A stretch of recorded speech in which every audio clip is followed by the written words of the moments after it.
healthcare for a long time, like since I was about maybe 5 years old.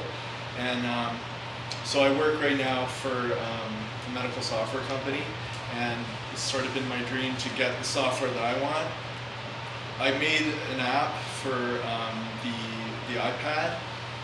It's not finished yet, but it's getting close. I'm in beta now, and it's I don't know, like probably it's something I would like more than what other people would like, but it's something that I believe is an important thing to sort of keep you healthy.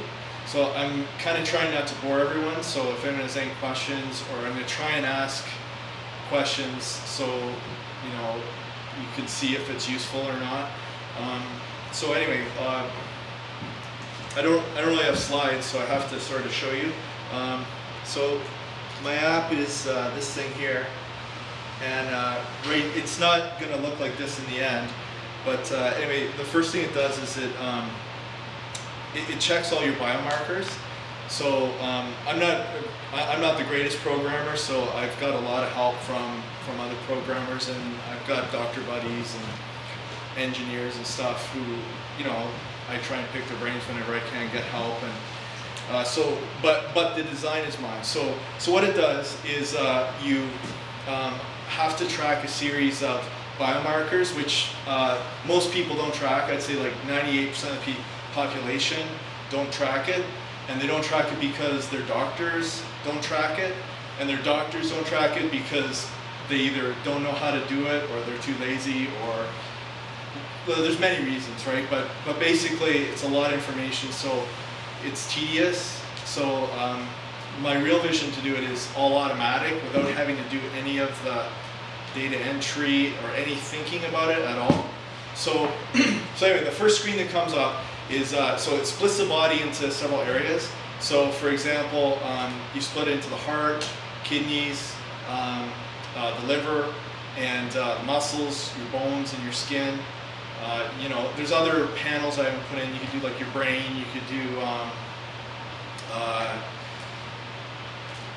well, you could hone in on areas. But in general, I cover the body in 5 areas, just to try and keep it simple.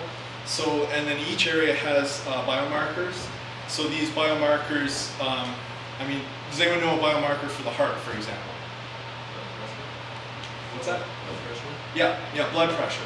So it's so in my software right now, so for example, for the heart, I track 46 known biomarkers for heart, like in cardiovascular. So heart and lungs is my panel. So anyways, that's the general idea. And then so what it does is it tests everything twice a year, and if it ever gets out of range, it turns it from green to red. And then what it does is it tells you, you know, you got a problem. It's just a data visualizer, so it doesn't really advise you what to do. It just says fix this. Like ask your doctor how to get your low cholesterol up, or how to get your high blood pressure down, right? Stuff like that. So anyway, the text when you start, it's a notification. It's for iOS 5. It's stored in iCloud. So it goes. You have 4 upcoming tests in the next 14 days. This is all my data. You have 39 tests which are overdue, because I've been writing this. Out of 44 biomarkers being tracked, 4 have no recorded test results. Of your last recorded results, 7 are in range and 33 are out of range. And yeah, and actually people are usually a lot worse. Like I'm actually pretty healthy, even though I think I am anyways. Okay, so it's kind of, I'm sorry it's so small, but anyway, so this is a heart. So for example, the first one's vitamin D. So you put it in, it just goes into a chart. So what you can tell is basically if it's green, it's good. If it's red, it's bad. And it says, okay, you have 5 tests. And do you do that with like blood tests, or how are you actually learning? Yeah.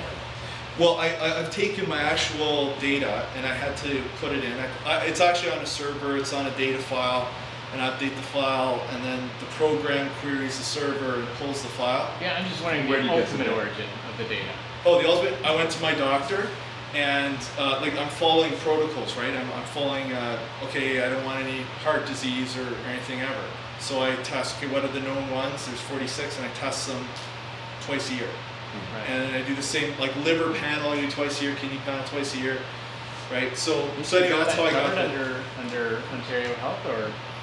I actually pay for a lot of my tests. One thing about, as like I guess a fellow Canadian, I could say, is our healthcare system is terrible. and like if you go with the free stuff, there's half the tests you don't have. A good example is cholesterol, for example. People know, like their doctor, if they ask, might give them a cholesterol test once a year with an annual physical. But basically that was like the 1970s. As you get smarter, you go, okay, I'll test my HDL and LDL and cholesterol, and then I'll do my ratios. And then as you get a little smarter, you go, okay, I'll do a BAP test, and that's only offered in the United States. Then you're flying to Miami and you're paying for tests. And anyway, sorry. So it graphs it like this, right? So you have an idea if you're in range or not, and then it tracks the statistics. So it tells you when your next test is, how long you've been tracking it, total time you've tracked it, times, like for example, for vitamin D, I've got imperial units, and I've got SI units. So I'm 40 nanogram per milliliter, which is in the ideal range between 40 to 60, and so it's green. And the other ones are, I have one red because I got too hot, and so I cut back my vitamin D and then got back in the range. Does anyone have a biomarker they know of? I can maybe show you a few that way, and other than that. I have a question for you. Sure. Two questions. The first one is, so how do you determine those ranges? Okay, so Acceptable ranges and stuff. okay, so I'm not going off of OHIP. So that's another thing about Canadian healthcare system. It'll say you're fine, you're healthy, and the ranges are off. They're off. They stopped like in the 1970s keeping up with it. Sure. So I'm going off of like Life Extension Foundation, for example, has some good data. Mayo Clinic, places like that. So my data comes mainly from Life Extension Foundation. Okay, curious. Another thing. To get the actual full panel, right, the entire panel, let's say you want every single number associated with your blood and everything. Where do you go to do it? How do you do it? And how much does it cost? Okay, well, I was looking at this one actually across the street from where I work. Okay. It's $2,500 a year. You have to pay it. It's not covered, and it would give you, in one day you could test quite a few. I don't have. What do you get for your 2,500? Like you get one full complete test a year, or? Yeah, basically. And it'll be everything. Yeah. Urine, blood. Yeah. Oh, okay. Yeah. So, but that's not how I'm doing it. Like what I do is I test all the OHIP stuff. Yeah. And then I've got my things that I'm going off of here, and then I go to Miami once a year, and I'll get these like fancy tests that you can't get. Okay, the reason I wonder about that, right, is because Ray Kurzweil has that whole thing where he has some guy come in and give him injections and all this stuff, and he does all these blood tests. When you listen to the panel, the things this guy's getting tested, right, it's for like 2 pages long or more. And so I'm just wondering how. So you must have a lot of money, I guess, or is there a way of doing this at home? Like, can you use like blood glucose monitors for half this stuff, or? Well, no, you need a lab, right? It's pretty hard science, right? It's all molecules, right? So you have to use a lab, and you know, like you could test the basic stuff. Yeah. It's about 53 things that you really have to test, or if they're out of range, you could die. Yeah. And the rest of them are not so bad. Do you think any of these could conceivably be tracked automatically in like the next 20 years or so? I think they all should be tracked automatically. Like, I really resent having to enter one piece of data. I don't really like entering data at all, and I wish it could all be tracked automatically. A lot of stuff maybe that Quantified self-tracks, I'm not as concerned with it as say other people, like for example sleep. Like, I think sleep is important and it does affect your life and everything, but basically I'm trying to focus on things that if you ignore them they kill you, like cholesterol or blood pressure, because stuff like if you don't have enough sleep, it does probably shorten your life and increase diseases, but it's really hard no one knows the right amount of sleep. and you know if you're, for example, if your blood pressure goes up to 200, like you're going to be dead. Like if you're systolic blood pressure gets to 200, you can sustain that for a very short, like that's when you have a stroke, right? So you can only sustain that for a short amount of time. So try and be a little bit more interesting. So cholesterol here, I've been tracking it since 1993, and there's lots of gaps in my data. But basically, so it used to be pretty bad, then it was good, and then it got a little worse here, right? So now it becomes like a red flag for me to track. So now I'm trying to build it up to get it green again. And I ignore anything that's green. So once it's green, I sort of just ignore it. And that's why I kind of am always looking for programmers and stuff to help me, because I can't write the code, but I know what I want. Like I want it to basically tell me what I need, but I don't know how to code it in, right? But I know what's important, because I know a lot of the life extension scientists. I went and met quite a few of them. They're biogerontologists, so there's about 4,000 of them in the world, and they know all the things to track, so you just follow them and get some data. Have they published any studies about the efficacy of doing all of this? Like, I know it's early years yet, but surely there's people like Ray Kurzweil who have been doing it for a decade or more.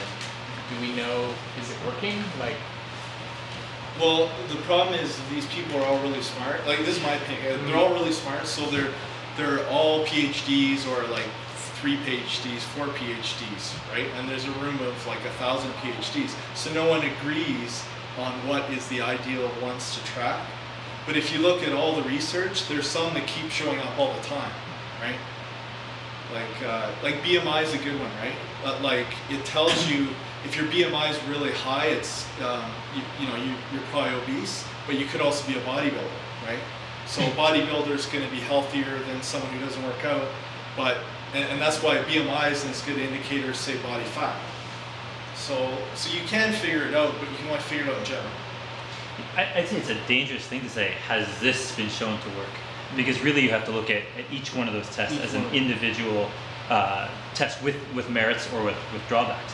I mean, like 2 weeks ago, the US PTF came out and said that the United States Preventative Task Force and said that PSA should not be tested, right? So it's an example of how here's a biomarker which might have been on your list 4 weeks ago, and which when you look at it at a population level is not effective. It does more harm than good, right? So it's sort of your question over there, are we going to be able to track all these automatically? We're going to have huge capabilities, I think, within the next 20 years to test all sorts of things, but it's a matter of knowing which ones to test. And I would suggest that a lot of the ones on your list right now are going to be shown to be either suboptimal or also do more harm than good. Yeah, and that's a really good point. So right now, it backs up personal data to your iCloud. So if you lose your iPad, you can download it again, right? But that's not really what I want. I want to have a lot of people get it. I like to even give it away for free and have a lot of people use it, and then have it compared to each other, right? Do the cure together kind of thing. Yeah. So you got to start somewhere, right? So that's what I'm trying to get in the App Store, and then I'll take it from there. But that's the idea, is to get a lot of people using it, and comparing the data and finding out what's useless. Since you hate data entry, you might want to consider just hiring someone to do the data entry for you. Might be an idea. You can hire people really cheap. Yeah. No, yeah. Like I can enter my own data, no problem. It's just like my wife all the time. She says she hates the idea of entering any blood work of her own, so she'll never do it, right? So I've been doing this for like 4 or 5 years. She hasn't entered in one of her tests. She gets almost as much tests as I do, but she doesn't bother tracking it. So maybe once the software is working, like I could easily enter it for her, for example. Do the tests come on really standardized forms too? Because I'm sure you could write stuff where you just scan it in and then you have the computer figures out like, oh yeah, this row is that and it goes. If you talk to the right people at your lab, I'm sure they export and standard forms. So I don't know if anyone works in the healthcare industry. One of the problems with data is in Canada, there's only two databases that have all the lab work. But this is why I hate the Canadian healthcare system. They don't share the data. They're closed systems, so you can't get the data. If you're a doctor, you can get an EPR, one of about say 30 EPR systems, which are like digital patient records, and then they can log in and they can get the data, but then the patient can't get the data. Right? So what I would like is for them to open their data to everyone, or to have some permission form where if someone downloads your application, they give you permission, okay, this is my password for my digital health record. Can you just download my lab results onto the machine? Well, the overriding concern has always been privacy, right? And I mean, yeah, you might say they've fallen into some kind of rigor mortis about it, where they're not going to release the information because they're too afraid that by providing any form of interface, somebody might be able to break open the records. It's a liability issue, right? They can't possibly release the data in any way without incredible amounts of anonymization. And they can't even get their act together for making a digital system such that doctors can access all patient data from one database, right? So that's a long time coming. I don't think that we're going to see it. Yeah, but it's because of medical consensus, $10 it's because of doctors. So yeah, it's a hard problem. Like they do in the financial industry. They did in the 70s in the financial industry. So I went to my doctor and I asked him for my record, and he gave me my record, and then I scanned it and I tried to process it and all that kind of stuff, OCR, that kind of stuff. And the tests have changed over the years too, right? So the test you get today is not the same test, and the accuracy is not the same as it was 10 years ago. I have my records in birth. So, the metrics have changed, what they measured have changed, many, many times. Maybe. I think to a large extent, the commoditization of some of the devices to do these measurements is going to be really good for your app, though. For instance, the other day, I noticed that if hemoglobin is maybe one of the metrics on your chart, right? Yes. Hemoglobin, you prick your finger, put it onto a little slide, and the machine can calculate it with, I don't know what the error ratio is on yeah, Red machine. Cross does that. Yeah, well, it's the same with Canada Blood Services, right? And it gets it within 5 seconds. I mean, there's no reason why that can't have a USB interface or a wireless broadcast. I don't know how much those devices cost, but There's non-invasive hemoglobin monitoring now too. But when you go give blood, you can ask for all the measurements that they took. What was your iron, your blood types, and then you just get a little printout, and then you can enter it yourself. All you do is give blood and you get a little bit of info back. Right? There's going to be a flood of data, and it's going to have to go somewhere. It's just, I question whether a lot of people can interpret it and get much information out of it. Just because, I don't think doctors, some of them are very old school and they're very paternalistic, but at the same time, a lot of the data, doctors just don't know what to do, right? Like, there's many ways to interpret it, and oftentimes the better thing to do is just to wait and see what happens, because it doesn't necessarily mean one thing or the other, or it's more likely to be a false positive, something of that sort. So I equally weight all the biomarkers because I don't believe there's enough evidence to prove whatever with it, right? So all I'm trying to do is keep everything in the optimal ranges and then just only focus on the outer range stuff to try and keep everything in the range of whatever all the papers they've written that's in general okay. That's all I'm trying, my philosophy point of view right now. Yep. Can there be a version, like a light version for people who have, basically just to have only the OHIT points? Like I understand you're saying that OHIT only does, some of them and not as many as it should be, but say like, I can't afford to do these tests, but I can definitely go to my doctor and get whatever OHIT covers, right? So then that way, instead of it having like all these ones which I haven't done, it's just like a light version that just has the OHIT markers, the ones that OHIT covers. And that way I can at least track that maybe even more than twice a year, like quarterly or something. Yeah, that's a good idea. I'd like to put that in the software so people have maybe all the biomarkers and then they just delete what they don't have and just keep what they want. Or maybe they can add their own. It would be a nice feature. Based on your conversations, how much do you think people would be willing to pay for a full suite of tests? If, what price would get the majority or a significant portion of the population to consider having a full suite of tests? I think it's a chicken and egg thing. Like you have to have millions of people using this and millions of people seeing their data and then people starting to do something with it, to take action in their life. And then certain people are going to start living longer than other people, and it's going to be because they're tracking. It's like a car, right? What drives me nuts is every car has a speedometer, has a temperature gauge, has an RPM indicator, but there's nothing for the human body. And you go to the doctor and they're using nothing. They're just like, oh, hey, how you feeling? And then they, oh, maybe we should do this test because I think it might be this. Like they skip things all the time.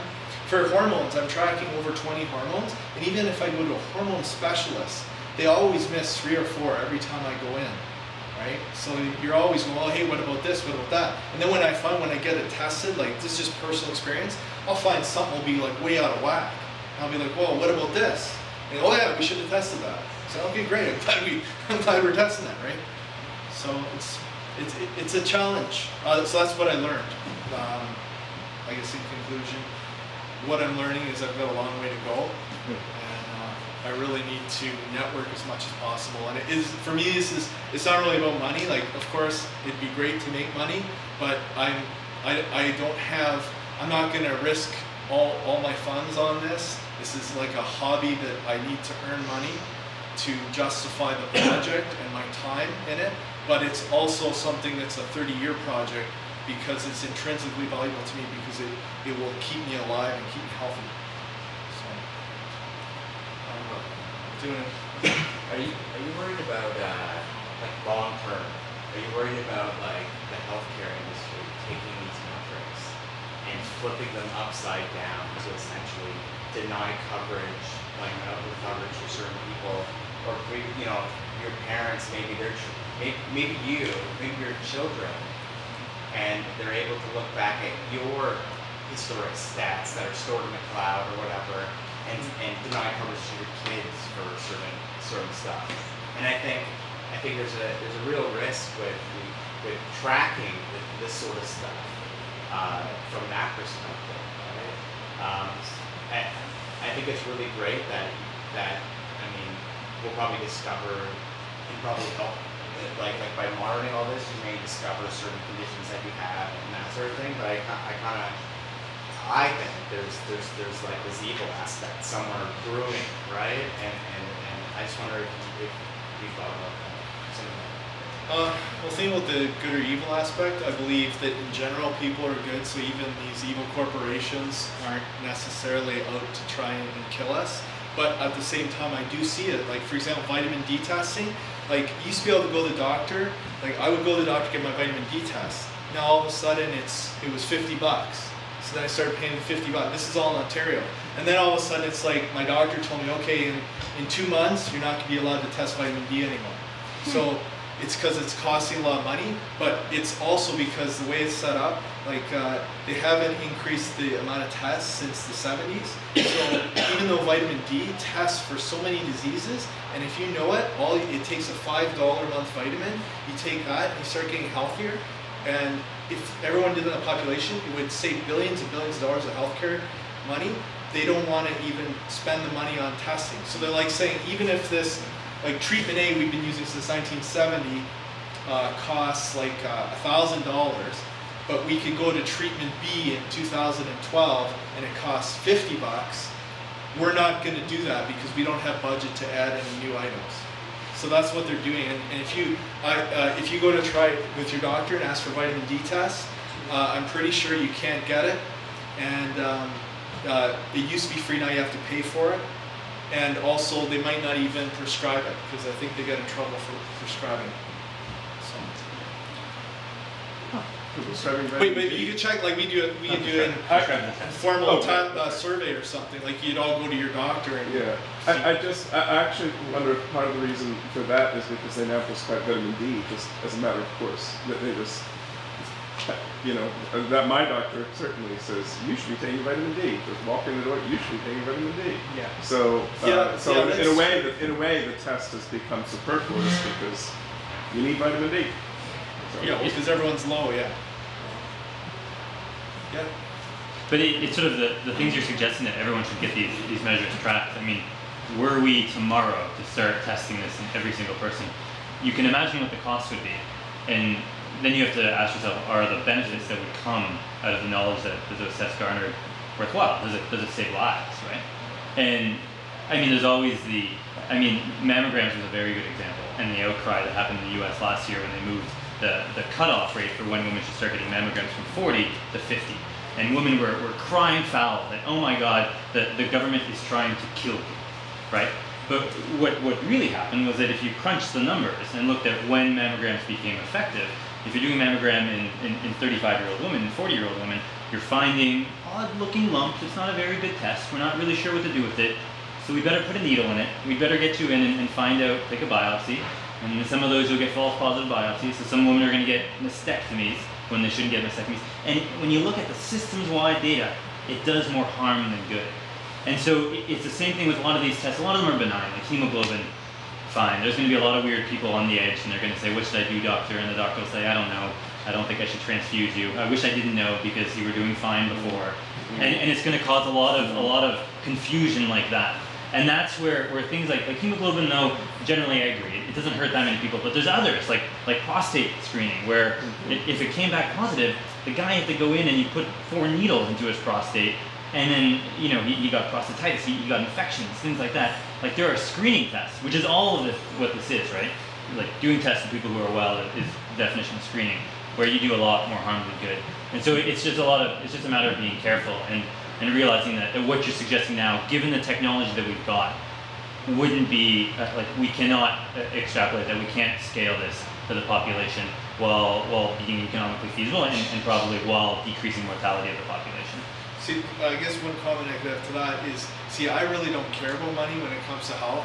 I don't even consider it at all. I just want the best health care. And so when I'm tracking this stuff, all I know is from a professional point of view. If I go to a doctor, I think they're, and no offense if anyone's doctors or your father or mother or whatever's a doctor, because there are good doctors and some of my heroes are doctors, but they are so overpaid financially for what they do relative to the service they give you, because I look at the data points they're looking at. They only look at the last test. Like, I'm doing trends of at least 10 priors when I look at my data, and I'm doing like 50, 60 biomarkers looking at a disease that I know are all related, and they look at 1 or 2, and they even miss those. So to me, to pay some guy $600 for 10 minutes who tells me nothing, like, I could go in and say, look, I've found this, and here's what I think, and they go to medical school and they're giving me some crap back. Yeah, I agree. There's a lot of overpayment. There's a lot of wasted healthcare resources, but I don't think indiscriminate screening is necessarily the solution. Yeah, like, we could be cheap and you do like a drop of blood and test 200 things. It's like $5. But that would be ideal, right? And all automatic. But again, knowing if we can't treat, if we don't know what to do with the information, is a little bit useless. But that's kind of what makes the quantified self-movement so exciting, because a lot of the information that's going to tell us what those tests ought to do are going to come from this set of early adopters. Yeah, like crowdsourcing, right? See what the data tells us. Is there any I guess danger of comparing yourself on so many different metrics to the averages or the set outcomes? I mean, are you going to get a lot of variance just like you're just sampling so many different measures, or maybe for certain body types or genetics that that certain measures actually should be higher or lower than the average? I guess I'm just kind of curious about comparing yourself to like a given standard that's designed for the population. Yeah, well, see, the problem is no one's tracking their data. Like, pretty much, if everyone brought their own medical records with them tonight, I'm pretty sure I'd have more data than anybody. Maybe I'm wrong, but and it's useless because I've got no one to compare to. So, and I know I've seen maybe 300 people's medical records, so I know there's people who are just way healthy. Like my friend, for example, had kidney disease, and he's been my friend for 5-6 years, and I watched as his kidneys gave out, right? And his creatinine went up to like 1,000, and when mine was like 100. And then he had to get dialysis, and then he got a kidney transplant. And then his kidney went back down to like 130, and then 110, 120, and now so it's almost where mine is now. And I don't know what that feels like because I haven't had that problem. But then on other things, like some people, like I've got lots of problems, like my HDL is low and I can't boost it up after 10 years. My glucose is super high after 20 years. And on my body fat, I can't get it below 30. So, and I could work out like, 4 hours a day. I know there's a lot of improvements I could make, but I've got a lot of data points that drive me nuts. And I look at other people and they're like, it's perfect, right? Yeah, and just to reinforce what Alan said too, I think there's a lot of things like you get these bands, and the bands are probably like some kind of like 95% confidence interval, right? But that means if you track 20 things, you should expect one of them to be outside the bands, Yeah. right? Just statistically. And it doesn't mean that, you know, you're necessarily bad on that count, but it's just the way statistics work, right? And you probably would lose more of your effective life if you stressed out too much. Something to keep in mind. And I think the average person is about 50 that are out of range, at least. Oh, really? I think so, yeah. Can I ask you a general question? So it sounds like you're into the life extension community thing. Yeah, Just in general, so you yeah, follow sure. this stuff, right? Yeah, So sure. I'm interested in that too. Okay. Here's a question for you, just in general. How do you handle day-to-day risks? Like, so these people who are all worried about, you know, the different biomarkers and stuff about life extension and everything. Like you drive a car, right? Or you know, that kind of stuff like that. How do you manage daily risks in your life? Because it just seems like such a shame. You go through all this effort about biomarkers, LDL, blah blah, and you get run over by a TTC.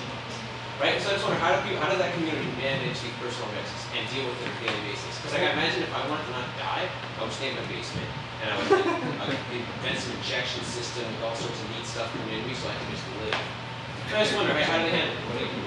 Well, it's like how any human being would handle, right? You buy insurance, right? You buy insurance in case you get in an accident. Yeah, that's not gonna help your life. Help You- your kid. Well, okay, you could save money in the bank. You could eat healthy. You could exercise. And you can avoid high risk activities. You Well, can choose not to drive, right? Yeah. Which will statistically kill you Yeah, in about 200 years. Yeah, and I'm just wondering, do people in the community do that? I was just wondering if they do.